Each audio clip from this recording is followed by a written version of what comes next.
Sa bawat isa. Muli, night devotion tayo. Kagabi ay natapos tayo mula verse 11 hanggang 17. So, umpisa natin ulit, chapter 17, verse 18 hanggang dito sa 28. Ito na yung pinakang last niyang verse sa Kawikaan chapter 17. At yun, tatapusin na natin tong isang chapter na to. At para bukas ay chapter 18 na tayo. At yun, umpisahan na natin. Verse 18. Ang mangangakong magbayad para sa utang ng iba, kamangmangang may tuturing ang kanyang ginawa. Ang umiibig sa kaguluhan ay umiibig sa kasalanan, at ang mayayabang ay naghahanap ng kapahamakan. So yung mga tao palang mayayabang ay naghahanap ng kapahamakan. At sana hindi tayo ganon, sapagkat naghahanap tayo ng kaguluhan, ng kapahamakan, ng kapahamakan kung ganun tayong tao. At iwasan natin yun. At yun, imbis na ipagyabang natin yung mga bagay na meron tayo, ay nawa gamitin natin yung maging encourage sa iba para magsumikap din sa buhay. At yun, ito yung verse na natutunan ko agad dito sa ating binabasa na mula 18 hanggang 28. At yun, tuloy ko lang ulit. Verse 20. Ang masamang isipan ay hindi uunlad, ang sinungaling ay aabot sa kasawiang palad. Ang magulang ng anak na mangmang sakit sa damdamin ang nararanasan. Verse 22. Verse 22 na tayo. Ang pagkamasiyahin ay mabuti sa katawan, at ang malungkuting unti-unting namamatay.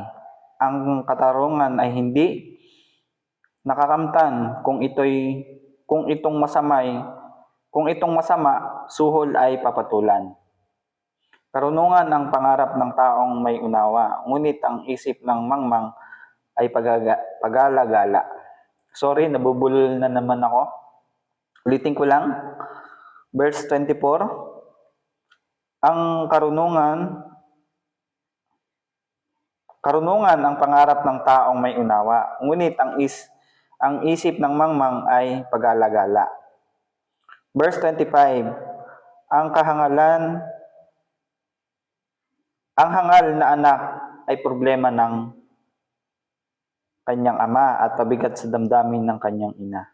Ang pagpaparusa sa matuwid ay hindi makatwiran, maging ang pagpapahirap sa taong buhay marangal. Nagtataglay ng kaalaman ang maingat magsalita. Ang mahinahon ay taong may pangunawa.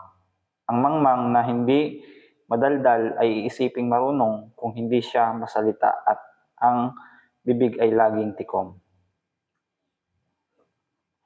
At yun, ang nakuha kong verse at ang aking natutunan dito, bukod sa aking binasa na verse itong verse 18, verse 19 pala yun, Verse 19, ang umiibig sa kaguluhan ay umiibig sa kasalanan, at ang mayayabang ay naghahanap ng kapahamakan. Na ang aking natutunan ay huwag tayong maging mayabang. Kung ano yung meron tayo, ano yung achievement natin sa buhay, ano yung mga bagay na napagtagumpayan natin, ano yung meron tayo na material na bagay, ay nawa hindi natin ipagyabang, kundi gawin nating encourage sa iba. Isang halimbawa ay maunlad yung buhay mo, I hope na na nawa yun ay gamitin mong encourage sa iba na magsumikap sa buhay para umunlad din katulad mo. At yun yung nakuha kong verse dito. At bukod doon, ay itong verse 22. Sabi dito, ang pagkamasiyahin ay mabuti sa katawan. At ang malungkuti unti-unting namamatay. So kung tayo ay palaging masaya, kung tayo masiyahin, ay yun yung magpapasigla sa ating katawan, sa ating physical. At kung tayo naman ay malungkutin, yun yung unti-unting papatay sa atin. Kumbaga, halimbawa magkakasakit tayo kasi lagi tayo malungkot, ganon. Pag lagi tayong malungkot, depressed, ganon. At nawa ay kahit na meron tayong problema, nawa ay tayo ay maging masaya pa rin. Ibig ko sabihin ay yung kahit na may problema tayo, mas piliin nating maging masaya at hindi yung maging malungkot. Kundi pilitin nating maging masaya at maging way para tayo ay ma-encourage na muling, alam mo yun, yung harapin yung problema na yun at lagpasan. At isang bagay na aking natutunan dito, yung pagiging masiyahin at palaging manalangin sa Panginoon.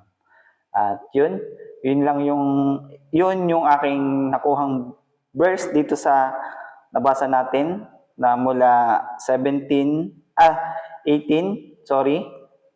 verse 18 hanggang 28. At hanggang dito na lamang at God bless. See you to next devotion.